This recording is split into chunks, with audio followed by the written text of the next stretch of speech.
Hi everyone, welcome back to another video. I am down in the garden this afternoon doing a little walk and I thought I would bring you along for a little garden tour. There's a lot going on in the garden right now. It is the second week of January when I'm filming this and I thought I would just do a little bit of a check-in and show you what is blooming and what I'm currently growing in the garden. At the end of this video, I'm just going to sit down with a cup of tea and give you a few updates of what's happening and what has happened in the last week or so, because I want to share and let you all know some things that have been happening in my personal life. But before I get into all of that, I did just want to do a little walk through the garden to just show you some pretty flowers and share what I'm growing at the moment. So if you are new here, my name is Robyn and I run a flower farm here on the south coast of New South Wales, Australia. And we have a backyard flower farm. This is all grown in my backyard and we grow a lot of different things here and we grow all organically, trying to use and apply permaculture principles in the garden here. I've got two main growing areas down here where I am now. This is more the flower farm area where I grow the bulk of the flowers, and then I have a cottage garden up close to the house where I have a few more like perennials and herbs and other flowers and veggies that I grow up there. And then I have some other like native gardens around the place to just grow wherever I can. I love increasing biodiversity in an urban setting, so we grow lots of different trees and native plants around here, as well as just a lot of plants that bring us joy. So firstly, I will turn you around and we'll walk through the flower garden area. It's a little messy as it always is. I don't really have any like full-on machinery that I use here. It's all hand tools and I try and do no dig as much as I can. I don't really have a tiller or anything to really till up the soil. So a lot of it I just use kind of compost on the garden beds. But yeah, I'll turn you around and show you what it looks like now. So this is a little pan of the garden. Scott's actually taking Annie out for her supervised walk at the moment. So they will be in the background. There's also an incredible amount of mosquitoes out right now. So just going to try and keep this not too long. Up here on the first row, we have some scabiosa that really need to come out. This is my project for the next week. They've been great, but I just haven't loved them. I'll say that. They look really pretty. They don't last that long in bouquets, I find, and they're just a little bit too wild at the moment. So I'm going to remove them, and at the end of that row, I just have some black plastic that's just letting that bed rest and trying to just kill a bit of grass there. Moving on from that row, I have lots of volunteers, like volunteer cosmos, which I'm just keeping for now. And I have planted some of these really gorgeous burgundy pincushion flowers. These are also scabiosa and I love these. They're nice and big and they look beautiful in arrangements, particularly next to the sunflowers, which these are all done. These sunflowers, these are the Radiance sunflower and have been fantastic. So I've been doing successions of these and have another succession coming along at the end of this row, and some cardboard down the end to suppress some more weeds that were down there. Generally, whenever I have an area that is just way too overrun with weeds, I will cover it with cardboard or plastic, as you can see, just to give the soil a rest, and it's much easier to work with after that. The third row is a work in progress as well, and originally a lot of this was status, and I think I want to keep it that way, except where the eryngium is. There's also weeds, so don't mind that, and some volunteer cosmos, but the eryngium has kind of just overtaken an area, and I only planted about 3 or 4 plants in here originally, and this is what happens. So just know, if you plant eryngium, which is also called sea holly, this is the flower that it has, and I've left this one go a little bit too far, but every time I come it's just covered in pollinators, so that's why I've left it. But this is what the stalk looks like. You can kind of see some of them are actually starting to flower here as well. So this has been a really successful crop. People really love it. They dry really well. So I don't mind this kind of overtaking this area of the bed, but I do need to come through. You can see there's a lot of grass here, a lot of weeds, and I need to clean up this bed. But this is where I have some more statice planted.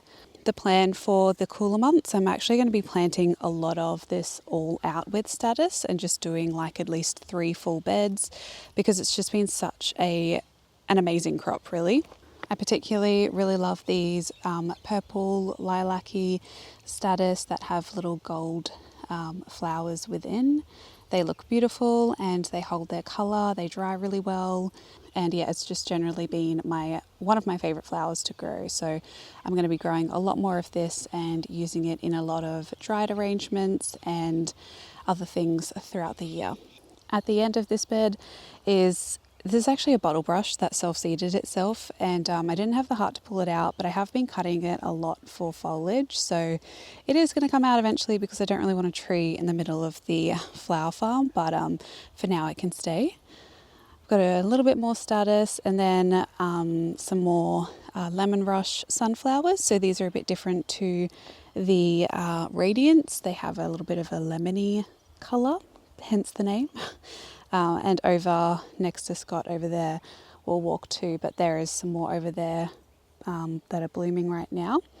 But yeah, I just planted this a few days ago and they've basically doubled in size. So they grow really, really quickly. So that is where we were over there. And then these are the lemon rush sunflowers.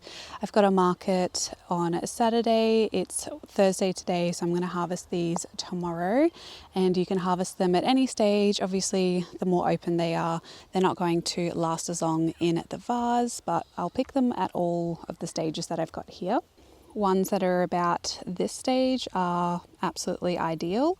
And this stage here, you can kind of see that the petals are just starting to come off the center.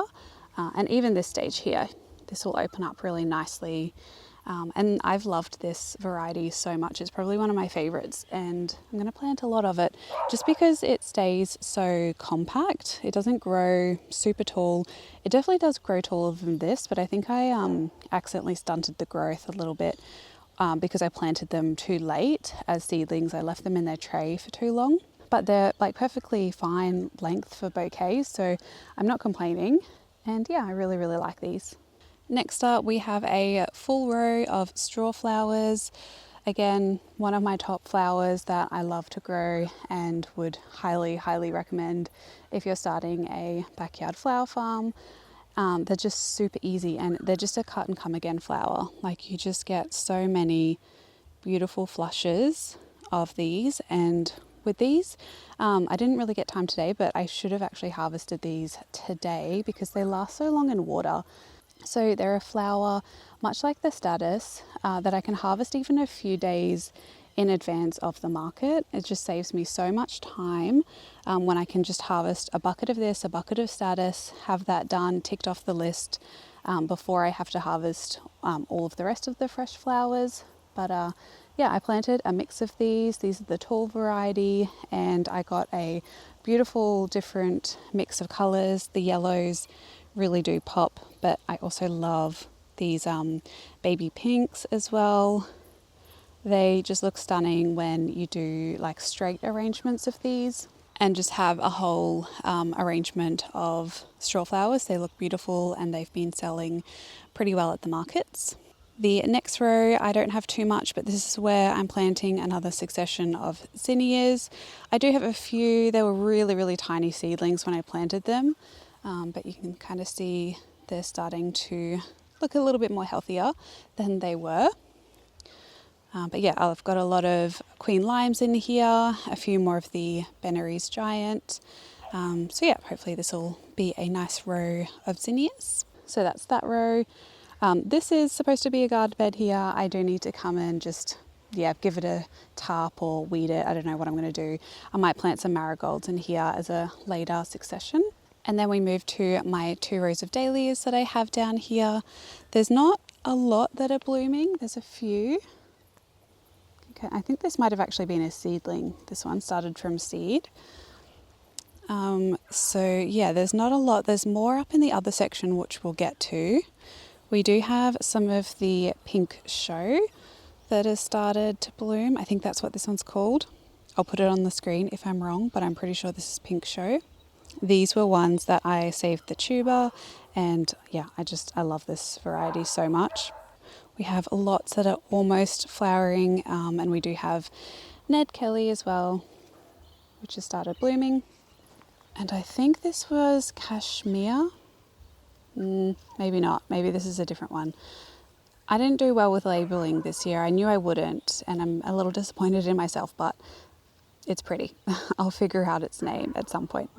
This is what my Sweet Williams are looking like at the moment. A little bit tired and sad, but I am still harvesting a little bit from these. I'm going to give them a nice cut back and probably some fertilizer, because I think these are a biennial and they will bloom next year as well. So I'll cut what I can. Yeah, I think these are almost done for the season. They have been amazing and just really, really brightened up a lot of the arrangements. They last so long in water as well, and there's so many stems that you get from each plant. Right, we've got a few more beds down here, and then we will head up to the cottage garden. This is getting a little bit wild down here at the moment. So that's where we were, and these are my feverfew beds down here. One of my top flowers to grow absolutely for a backyard cut flower farm, or any flower farm really. They're just beautiful fillers. They fill out a bouquet, and a lot of the times people will be drawn to these, I think, because, you know, they look like little daisies, and I think people are just drawn to how happy and beautiful they look. They have been real like workhorses in the garden, and have been just amazing. So all of this row, because I've got 2 rows, one there that's pretty much finished. All of the bottom row was started as cuttings from like 2 plants that I had. So feverfew is such a great plant to grow economically. It doesn't cost a lot because you can just propagate it from whatever plants you have, and it is a perennial as well. So in another video over the next few days, I really need to come through and just give these a real good trim back, because they will reshoot, maybe even for an autumn flower, but they look dead at the moment. But I promise you they'll be fine. The plants just need to be cut back, given a feed, and they will spring back to life and hopefully give me some more flowers. I also have a lot of weeding to do, as you can see. It never stops in summer. But the last few rows down here are where my nice big and bright beautiful zinnias are. These are all of the Benary's giant zinnias that I have. Like, just the colours are so vibrant. And all of these were started from seed. I've had really great luck with them. Probably need to come through and give them just a nice good feed with some fish fertilizer, and just keep on top of any powdery mildew that I might find in here, because zinnias at this time of the year coming into February and March are definitely susceptible to powdery mildew just with high humidities. So it's just something to keep an eye out for. But yeah, I've really been loving these. I'm a little disappointed that I ended up with a lot of the coral and not my favourite salmon. I think I went wrong with the seeds that I had, but the coral is still beautiful. My favourites are definitely these wine kind of purple colour. They are just so stunning. So that is a little look at the garden down here. There's lots of random things that I haven't really spoken about, but like I have a lot of comfrey here, and I have been wanting to make some comfrey fertilizer with this. So that's going to be coming up in another video. Got our fire pit that's just like overgrown and our native garden over here, which I'm just going to be real, this is what it looks like now. Covered in weeds, random cosmos, just grass everywhere, but all of the natives are still growing, and eventually they are going to shade out a lot of the grass. All this really needs is I need to come through with the whippersnipper and just give it a tidy, and it'll be fine, because a lot of the plants, we've got heaps of leptospermums now that are growing. Cardboard everywhere because it's been so windy. But this is one of my favourite fillers or foliage, the leptospermum tea tree, lemon tea tree. It smells amazing, lasts super long in water. Definitely recommend. A random fig that just a bird, dropped a seed there, I think. And yeah, lots of grass and weeds and things I need to work on. It is kind of a never-ending job, all of the weeding that's going on. But yeah, this is what my garden looks like right now. Super messy, but it's fine. It just gives me lots of jobs to do in the garden to keep me nice and busy. Coming up here, I have my other two daily beds, so I'll show you those. So I gave these a feed in my last video, or the video before, I can't quite remember. But they are looking nice and healthy. There are lots blooming now. These ones are not quite open. Actually, I deadheaded some before. This is more of what they look like. I'll put the name on the screen of this one. I think it's a Florally one. Yeah, I think this is Florally Angostura. Not 100% sure, but I'll find it and pop it on the screen. This beautiful orange one, this is not quite open, but this is the flower. This is Quinana Gold, I think, and it's stunning. I think this is going to be definitely one of my favorites. It's pretty big, the flower, and I just love these kinds of dahlias. I don't know what, they're not like dinner plate size or anything, but they're just so much more easier to work with in arrangements. So I'm definitely going to be saving tubers of that one. And yeah, a lot of the other ones are still not quite in bloom. I've got some zinnias that just self-seeded themselves here. All of these are the Lilliput rose that have crossed with other zinnias I had, because I only planted the bright pink ones or the light pink ones, and they've kind of crossed and gone and done some weird and wacky colours, but this one is particularly gorgeous. So I'm just keeping a few because they're fun and I like to play around with them in some arrangements.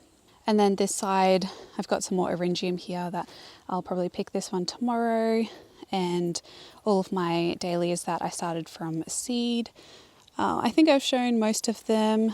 I think this is a new one, which is a bit funky. But yeah, I've really been loving these. They're little, but they're cute and very, very happy. And some other random zinnias that have popped up again. But yeah, I've really liked starting a lot of dahlias from seed just because of the surprise. You don't really know what you're going to get, but yeah, it's been really fun. So moving around from those, I'm going to go up here, and I've got a salvia here, which is looking very healthy, and some more straw flowers here. I had some leftovers, so I just planted them up closer to the house. And then we will go up here and walk through the cottage garden. So this is the main view of my little cottage garden here.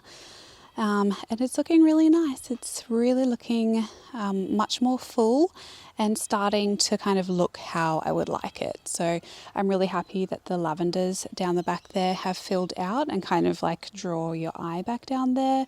My little house over there with my fairy garden that needs to be fixed is also kind of drawing your eye to the back, to that hydrangea as well, and the tomatoes. So I've kind of tried to do a little bit of a tiered look here. It's looking nice and vibrant and green. I'll show you a few of my favorite things in here. Obviously my rose is looking stunning. This is Grace David Austin rose. Next to that, I've got some yarrow, which has come back this year and has started to flower. A lot of the stems are kind of flopping over. You can kind of see from the wind that we've been having, but I've still been using them in arrangements and kind of just like fitting them in where I can. My crepe myrtle has started flowering. This is going to be such a gorgeous little tree in this area that I will kind of hedge back to not get too tall, but just shade out a little bit and shape the area a bit more. But moving along, I've got my Westringia, native coastal rosemary, some more yarrow, my incredibly rambly cucumber that has just taken over. And we've been getting so many cucumbers from this. I've been making pickles, we've been eating cucumber every day, and I need to come through desperately and pick some more, because look at this. You can't even see it all in the frame. It's massive. That's my foot compared to it. It's a bit much. So yeah, I need to come through and pick the cucumbers in there. I don't know what I'm going to do with them. Maybe make some more pickles. I don't know. And I do have a random pumpkin that has come up. You can see the leaves are a bit different to the cucumber. So I might just take that out because I don't really want pumpkin overtaking the entire garden like I did last year. There's not too much to see here. I did plant those tomatoes the other day in these boxes. They're looking very sad because we had a few really, really hot days after I planted them, but I'm sure they'll come back. They'll be fine. My lavenders are looking so pretty. They are just so gorgeous. I love lavender so much. And my rhubarb will slowly kind of come back when the weather gets a little bit cooler. It's been suffering with a lot of the heat and hot weather we've been having. And then the tomatoes, these are Scott's tomatoes, so I'm not really doing too much to them. He probably does need to come through and stake them, I'm just going to say that. But we've been getting some tomatoes, so you can see there's some pretty much ready. These are black cherries. They taste really nice. Maybe a little bit more of a smokier flavour and not as sweet as some of the other tomatoes, like the yellow cherry tomatoes. But yeah, still really, really nice. And we've been roasting a lot of these. We make a lot of roast tomato pasta dishes. So yeah, we've really been enjoying these. We've been trying to get them before the birds, because the king parrots have been loving these, and they'll just kind of chew the green tomatoes, get the seeds. But we're trying to actually get some tomatoes. So we give the king parrots a few, let them have their fun, and then I try and grab a few. I thought all those tomatoes were fine. I was wrong. Oh, it looked so good and I was about to even try it, but luckily I checked. Other than the tomatoes, we've got a few dill plants that I've been using in arrangements that I've been really loving. It's really fun to play with those. Another rose. This is Jubilee. No, this is Litchfield Angel. These are kind of older flowers, but it is a really gorgeous rose. And some more silver beet that's kind of coming back. And then the last little quadrant, I suppose, over here has some catnip. We've got some garlic chives, some coriander, which is starting to come back. I had coriander planted here and I just let it go to seed, and I always do this with coriander because it comes back when the time is right to plant it. So I just let it do its thing. And I really love coriander, so that's fun. And then I have planted some zucchinis. I've got one there and one over there, which are looking really nice. So that is a little overview of the garden at the start of January. I really hope you enjoyed the little tour. I'm going to head back in now, but I am going to, maybe tonight or tomorrow at some point, I'm going to sit down and have a cup of tea and just do a few updates for you all. So, but yeah, before you click off, there will be a little extra segment after this that I'm going to film at a different time when I'm a little bit more calm and collected and rested and have a cup of tea to chat through a few things with you.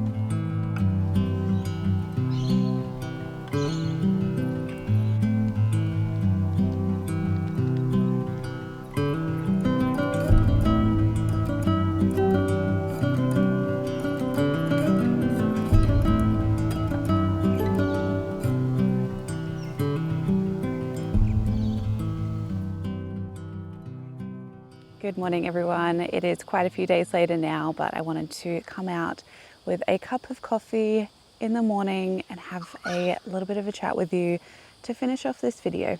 I know I don't need to share certain things online from my personal life, but there's certain things that I do just want to share with you on this channel because I have spoken about it before and I just feel like I want to. So a lot of you know that this is my Uma and Upa's place. This is the house that they built, the gardens that they grew. They used to have a stunning vegetable patch behind me where I now have my flower farm, and growing on this property has just meant so much to me personally. It's a way to kind of connect with them, particularly through the garden and growing things. My Uma and I share a love for dahlias. She loved them and had so many in the property that are still popping up here and there. As summer has arrived, I still see dahlias just popping up in all of the different sections of the garden. So I'm definitely going to go around and try and propagate some of those so that I can be able to see kind of what colour they are, because they're all nestled in behind all of the trees and bushes, but also to just kind of share and continue that legacy. So over a week ago, on Tuesday the 9th of January, my Uma passed away, and she passed away very peacefully in the nursing home. I decided to stay the night there with her so that she could continue her journey with someone at least by her side. And it was a very surreal experience. It was very beautiful and very peaceful, and I'm really glad that I did that. But I wanted to share here just because I know I've spoken a lot about this being Uma's garden, and yeah, she's in these YouTube videos. She's a part of these YouTube videos, so I wanted to share that on here and close this garden tour off, because I know she would have loved watching these videos, and I know she did watch some of them when she was in there. And yeah, gardening was such a big part of her life, and I just feel like gardening was such a big part of her life, and I'm so glad that it's a big part of mine, because it's such a special connection that we have. It's such a funny thing, grief, because you don't only just mourn and grieve for the past, but also for like the present right now and the future, for things that these people aren't going to be around to see. And there's definitely a lot of things in my life that haven't happened yet that I wish she would be a part of, but that's just not how these things happen. So I wanted to finish off this video just with a few videos of what this property in this area used to look like, with the beautiful vegetable gardens and fruit trees around. My Upa was very much into vegetable gardening. He did pass away quite a few years ago, but whenever I grow veggies in this area particularly, I think of him because he grew a lot here. And that's why the soil is so good, because there's a lot of love and time that has been put into this particular area. So thankfully the soil is pretty good, because it has had years and years of organic matter mixed into this area. So I hope you enjoy these few photos that I was able to find in the house. I'm okay as well. My family, we're all good as we can be, I suppose, but it's just navigating the change. But I always have little glimmers of her around me, particularly with all the flowers. And that morning when I came back from the nursing home after she had passed, I came home and there was the most magnificent rainbow I have ever seen over her house and garden, and that was a really special moment. And I'm looking forward to all of the little messages that I know nature is going to give me to connect to her and my other relatives as well, who have now passed, because it's always a special moment when nature does something and you're like, I know exactly what you're trying to tell me. And it's nice to feel close to people who have passed. So thank you for being here and giving me the space to talk about this on this video. I really do appreciate it, and I really hope you enjoyed just the last few photos to finish off this very special garden tour. I hope you're all having a lovely day wherever you are in the world, and until my next one, happy gardening everyone.